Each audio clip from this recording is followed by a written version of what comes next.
Selamat siang, kita kembali lagi dalam acara Bincang Sehat bersama Rumah Sakit Ubaya. Ya, kita pada siang ini membawakan judul tentang investasi pendengaran sekarang, nikmati kemudian. Saya, Dr. Lucky Dana Victory, sebagai moderator pada siang ini. Terus saya membawa narasumber kita, Dr. Dian Ratna Camora, spesialis THTKL. Selamat siang, dokter. Selamat siang. Selamat siang. Oke, dokter. Kita mau membahas topik nih, dok, permasalahan gangguan pada pendengaran, dokter. Ini kan banyak nih kayak seputar pekerja atau mahasiswa yang sering menggunakan earphone atau handset, dokter, dalam waktu yang lama. Apakah itu berbahaya atau enggak, dokter?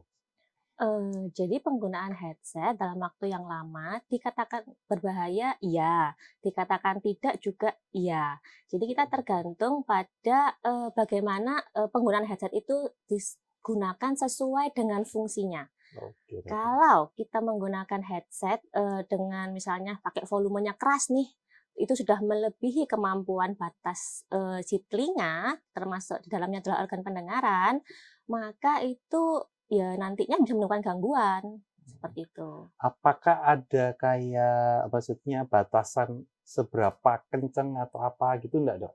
Dari gangguan telinganya gitu, dokter? Sebenarnya ada. Jadi seperti ini, menurut, NIOSH, jadi itu Ya, adalah, National Institute for Occupational, sorry, Safety and Health, siap.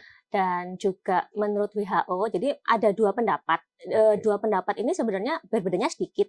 Ya. Dari NIOSH mengatakan bahwa batas aman untuk, pendengaran, maksudnya suara yang kita dengar sehari-hari itu adalah di 85 desibel. Oh, Itu juga, dengan rentang waktunya adalah 8 jam 1 hari.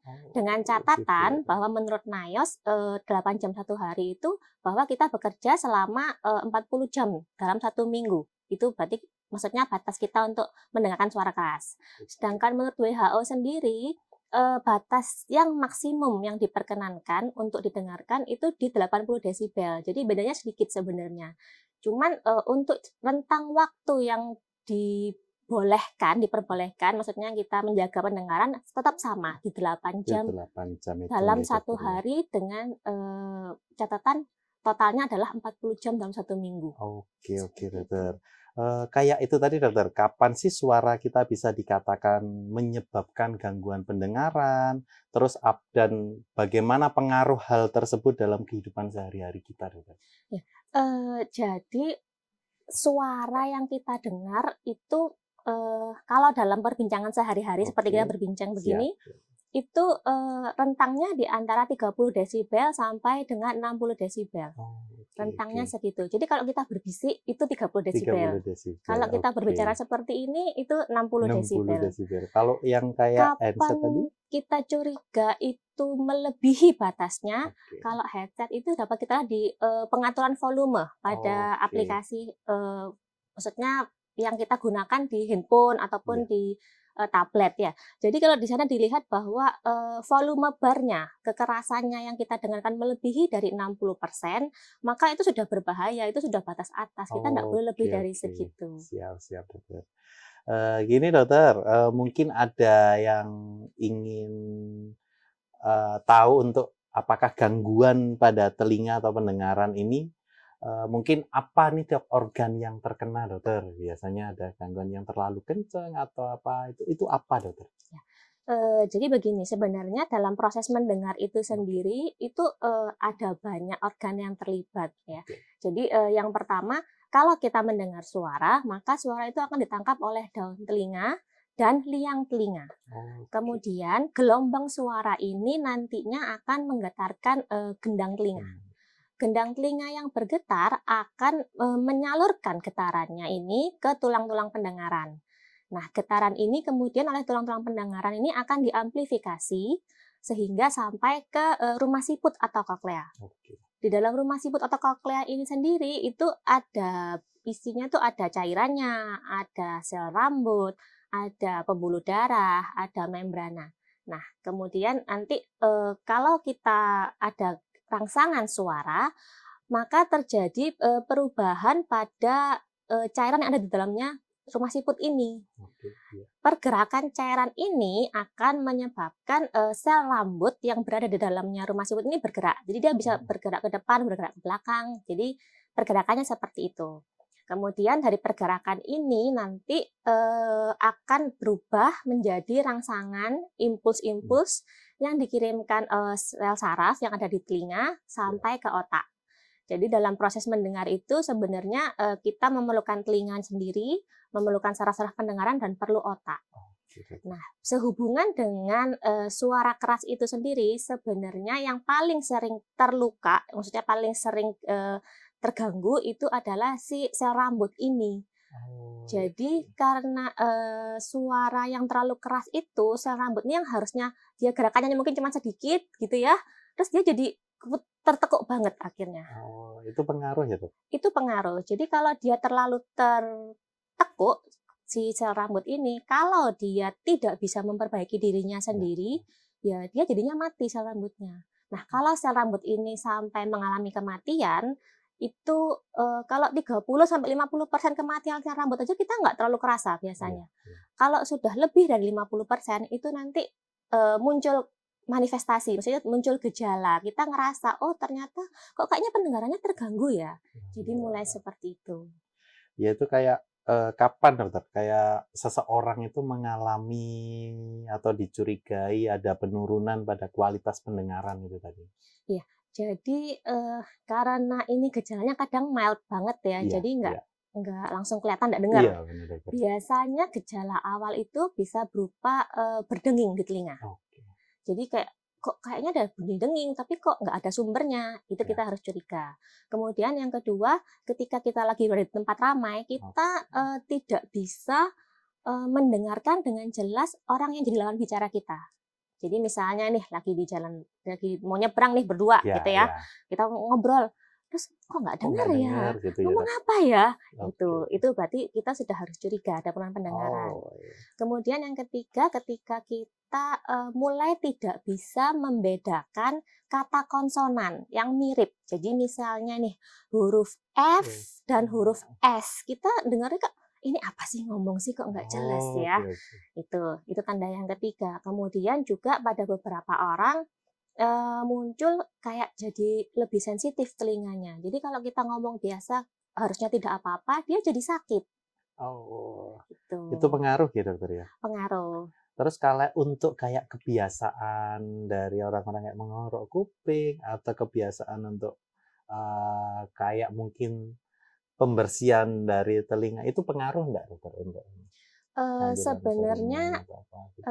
semua hal yang mengganggu komponen mendengar, mulai dari liang telinga, gendang Siap. telinga, kemudian di tulang-tulang pendengaran sampai ke atas, sampai ke otak, itu akan mengganggu pendengaran. Jadi kalau kita Oke. korek-korek telinga nih, kadang kan kita enak ya pakai cotton pad, Iya, gatel benar. ya, enak ya, Benar, gitu Dokter. ya. Nah, itu sebenarnya aman kalau, jadi ada kalau ya, ada jika. Aman kalau kita bisa melihat kondisi liang telinganya, jadi liang telinganya terlihat jelas. Itu Oke. baru kita bisa bilang, oh ya aman nih untuk dibersihkan. Oh, Tapi kalau seandainya kita tidak terlihat jelas ini kondisi liang telinganya, maka itu akan menjadi berbahaya kalau dibersihkan. oke. Resikonya adalah yang pertama, si Oke. kotorannya terdorong sampai masuk ke Oh, iya, dalam, iya. jadi kita jadi nggak dengar. Kemudian yang kedua, liang telinganya bisa kegores, jadi terluka. Kalau itu sampai tergores, luka, kemudian infeksi, kemudian jadi bengkak, itu juga akan menghalangi pendengaran. Iya. Seperti itu. Terus Hmm. kemudian yang ketiga yang paling ditakutkan adalah kalau agak kedalaman gitu ya, jadi nanti kena deh ke gendang telinganya.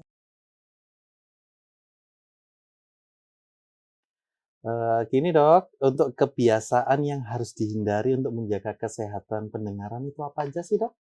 Ya, untuk menjaga kesehatan sekarang ini kan banyak yang sering pakai headset ya. Oke, iya. Headset itu seperti yang tadi sudah disebutkan bahwa kita kalau pakai headset itu kalau bisa volumenya nggak lebih dari 60%. Ya. Jadi cukup sampai di 60%. Seandainya pun kita zaman Covid kemarin kan banyak yang online ya, sekolah Iya. ya. Itu kan perlu pendengaran pakai headset mungkin lama. Iya. Jadi yang disarankan kalau bisa setelah 1 jam menggunakan headset, kita ada istirahat 10 menit untuk pendengarannya. Oke. Kemudian istirahat itu dalam arti begini ya, kalau bisa pilih, tempat yang tenang. Jadi telinga kita tuh tidak terpapar oleh suara-suara yang mungkin bising yang mengganggu pendengaran. Ya. Kemudian, sebelum mulai menggunakan headset dan sesudahnya juga kalau bisa, telinganya diistirahatkan. Jadi tidak Oke. terlalu banyak suara gitu ya. Siap, siap, betul. Kemudian, yang perlu diingat juga bahwa pakai headset itu kalau bisa yang pas di liang telinga. Kenapa begitu? Karena, tujuannya supaya headset ini membantu mengurangi, bising yang ada di sekitar. Jadi kalau kita bising di sekitarnya sudah mulai agak berkurang, maka penggunaan headsetnya jadinya nggak terlalu keras. Oh, iya, iya. Karena kalau masih banyak suara bocor-bocor, kita kan kayak, "Aduh nggak denger, udah tambahin lagi deh." Iya, Nah, iya. itu yang harus dihindari. Hmm. Kemudian, yang juga kalau bisa ya, kalau kita misalnya perlu online ini, pakailah speaker yang mungkin letaknya, dijauhkan dari telinga, jadi Oh, begitu. Itu untuk yang maksudnya kita dari segi pendengaran ya. iya. Itu kalau dari segi yang lain untuk kesehatan telinga sendiri ya, kalau bisa ya kalau ada sakit-sakit ya cepat diobatilah, Oh, siap, siap, seperti itu dokter. ya. Nggih. Nah, ini dok, yang terakhir dok, untuk tips menjaga kesehatan telinga. Nah, apa dok ya kira-kira ya? Ya, tipsnya, jadi yang pertama, sebisa mungkin tidak korek-korek sendiri. Siap. Ya, jadi kalau kita tidak yakin, tidak bisa mengerjakan, boleh kok diperiksakan. Dan untuk menjaga kebersihan telinga itu periksanya nggak perlu sering-sering, cukup 6 bulan sampai 1 tahun 1 kali. Iya, iya. Ya. Kemudian yang kedua, kalau kita punya sakit entah itu batuk pilek, entah itu sinusitis yang sekiranya nanti bisa mengganggu kependengaran, itu juga harus cepat diobati, ya. Kemudian yang ketiga, jaga supaya tidak mendengar suara terlalu keras. Oke. Ya. Jadi kalau misalnya ini, kita lagi pergi ke konser, Ya. konser asik ya konser ya, Mhm. kan di situ keras banget nih suaranya. Hmm. Kalau bisa menggunakan, pelindung telinga seperti earplug ataupun earmuff. Di sini fungsinya supaya, kita tetap bisa mendengar, tapi, kerasnya suaranya itu bisa diredam gitu loh, jadi tidak terlalu mengganggu kependengaran. Oke, dokter. Terima Terima kasih kasih, tipsnya banyak. sangat menarik ya. Dok, ini ada yang mau ditanya ini katanya. Ini adakah cara dokter untuk mengetahui apakah suara yang didengar dapat menimbulkan gangguan? Ada. Sekarang ini karena sudah dengan kemajuan teknologi ya, Ya. jadi, kita dengan smartphone aja, dengan handphone aja, kita Oke. bisa download, aplikasi-aplikasi untuk, menghitung, berapa tingkat suara di sekitar kita. Oh, Jadi bahkan dari Naos itu sendiri juga sudah punya aplikasinya sendiri, yang mhm. untuk mengukur tingkat kekerasan suara, ini tapi baru terbatas untuk pengguna Apple ya. Oke, Kalau oke. untuk pengguna Android mungkin aplikasi yang lain ada, jadi Siap. kita bisa cari, sound level meter, jadi kita bisa nanti hitung dari situ. Oh, iya ya, dokter. Dokter, ada yang mau ditanyakan lagi nih. Ini permasalahan gangguan pendengaran yang terjadi akibat suara keras, apakah dapat disembuhkan, dokter? Jadi sayangnya kalau terjadi gangguan pendengaran akibat suara keras, itu tidak dapat disembuhkan. Iya, dokter. Jadi, sebenarnya begini, kalau kita habis dari tempat yang ada suara keras nih, mungkin Mhm. sebentar saja kita bisa merasa kayak, "Oh mungkin agak nggak dengar." Tapi Mhm. dalam hitungan jam sampai hari biasanya keluhannya itu hilang. Jadi dia bisa, hilang sendiri, menyembuhkan dirinya sendiri. Tapi kalau sudah sampai terjadi gangguan pendengaran yang, sudah lebih dari hitungan hari kok tidak kembali, itu berarti sudah ada kematian dari sel rambut yang di rumah siput dan itu tidak bisa kembali lagi, nggak bisa Oke, diobati. siap, dokter. Ini dok, yang terakhir dok.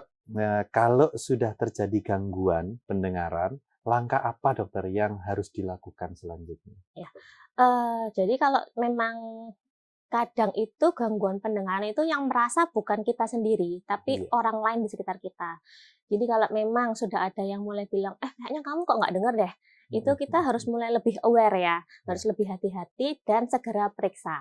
Karena nanti dari hasil pemeriksaan itu, kalau memang ditemukan ada gangguan pendengaran, maka akan dibantu dengan alat bantu dengar, supaya memperbaiki dari kualitas hidup si pasiennya ini sendiri. Karena kalau seandainya orang dengan gangguan pendengaran maksudnya tidak kita bantu ini, terus kita malah, "Udah deh pakai headset aja yang lebih keras biar biar dengar." Itu nanti, malah lebih merusak lagi kesehatan rambut Oke, koklearnya. oke, oke. Jadi seperti Gitu itu. ya dokter ya. Waduh, menarik sekali nih gitu perbincangan kita. Dari perbincangan kita yang menarik ini tadi, saya menyimpulkan yang pertama, teman-teman nggak boleh nih pakai apa namanya membersihkan telinga yang terlalu dalam. Terus kalau pakai earphone atau handset tidak boleh terlalu keras. Juga ada jangka waktu yang lama. Harus kalau ada yang lama banget harus paling enggak itu harus istirahat minimal 10 menit. Untuk kalau mau apa namanya, mau mendengarkan suara-suara yang keras banget, harus pakai pengaman telinga, pakai earplug atau earmuff. Gitu ya teman-teman. Terus terima kasih Dr. Dian Chamora atas waktunya dan menyempatkan untuk memberikan pengalaman atau pengetahuan pada Sobat Ubaya. Ya, jangan lupa teman-teman, pendengaran kita sangatlah penting. Bila itu rusak, tidak akan bisa tergantikan. Jika ada gangguan pendengaran, silakan dikonsultasikan ke Rumah Sakit Ubaya, ke dokter spesialis THT, Dr. Dian Chamora, yang berpraktek Selasa, Rabu, Jumat, jam 3 sampai jam setengah 5. Terima kasih dokter atas ilmu dan waktu yang telah disempatkan. Sampai jumpa Sobat Ubaya. Semoga bisa kembali lagi di episode selanjutnya dalam Bincang Sehat bersama Ubaya.